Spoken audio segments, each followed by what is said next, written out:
Do'stlar, sizlar uchun noturar joyda zo'rini topib qo'ydim. O'zingizga mos, kichkinagina 2 xonadan iborat bo'lgan tinch joydan noturar joy qidirganmidingiz? Ofisga deysizmi, biron bir ishlarni tashkil qilishga deysizmi, juda ham mos keladi-da. Oldida parkovka uchun joyi bor.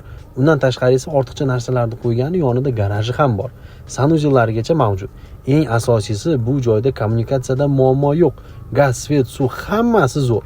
Binoni remont holati zo'r. O'zingizga moslab bitta kosmetik holatini juda ham chiroyli qilib olsangiz bo'ladi. Akfaromlar qo'yilgan. Eng asosiysi, ushbu binomiz pishig'ishda qurilgan bo'lib, 46 kvadrat metrdan iborat. Lokatsiyasi sizga qiziqmi? Keling, undan oldin narxini aytib o'tay. Egalari narxini $32,700 baholashmoqda. Ozgina kelishadigan va kamaytirib beradigan joylari bor. Egalar raqami hozir ekraningizda turibdi. Manzilimiz Farg'ona shahar markaziga yaqin, Kalinskiy massivda, Bayarin oshxonasini shundoqqina orqasida, 13-maktabning orqasida bo'ldi. Hammaning bilgan o'sha kafe Madina sotuvga qo'yildi.